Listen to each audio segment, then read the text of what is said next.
అందరికీ నమస్కారం. ఈరోజు చాలా ఈజీగా ఇంట్లో ఉన్న వాటితోనే చేయగలిగే ఒక టేస్టీ బ్రేక్‌ఫాస్ట్ రెసిపీని చూపించబోతున్నాను. ఇది బ్రెడ్ ఉన్నప్పుడు తప్పకుండా ట్రై చేయాల్సిన రెసిపీ. పిల్లలకైనా, పెద్దలకైనా చాలా నచ్చుతుంది. ప్రోటీన్ రిచ్ బ్రేక్‌ఫాస్ట్ ఇది. ముందుగా ఒక బౌల్ తీసుకొని అందులో 2 స్పూన్లు బాగా సన్నగా తరిగిన ఉల్లిపాయలు. ఈ రెసిపీకి మెయిన్ ఇంగ్రీడియంట్ మిరియాల పౌడర్. సరిపడా ఉప్పు, హాఫ్ స్పూన్ కారం. ఇది ఆప్షనల్, నేను కలర్ కోసం వేస్తున్నాను. మీరు వద్దనుకుంటే స్కిప్ చేయొచ్చు. మిరియాల పొడి మన కారానికి సరిపోతుంది. ఇవన్నీ వేశాక కొద్దిగా పాలు పోసి కలపాలి.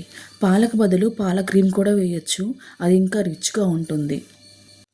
పాలు పోసిన తర్వాత ఈ మిశ్రమాన్ని కొంచెం కలపండి. తర్వాత దీనికి నేను 5 గుడ్లు వేసుకున్నాను. ఈ మిశ్రమాన్ని బాగా విస్క్ చేయాలి. గుడ్లు ఫోమ్ వచ్చే వరకు విస్క్ చేస్తే బ్రెడ్ చాలా సాఫ్ట్గా, ఫ్లఫీగా అవుతుంది. ఇప్పుడు స్టవ్ మీద ప్యాన్ పెట్టి వేడెక్కనివ్వాలి. ప్యాన్ వేడయ్యాక కొద్దిగా ఆయిల్ వేయాలి.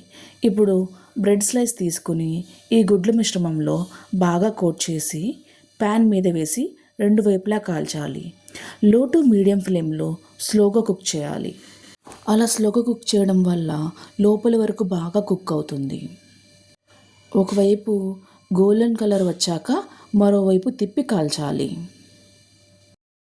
అంతే, super tasty egg bread toast ready. ఇది టిఫిన్కైనా ఈవినింగ్ స్నాక్స్కి కూడా చాలా బాగుంటుంది. పిల్లలు చాలా ఇష్టంగా తింటారు. ఇది తింటే టమ్మీ ఫుల్ అవుతుంది, ఇంకా మనసు కూడా. మీకు ఈ రెసిపీ నచ్చితే like and subscribe. Thank you for watching.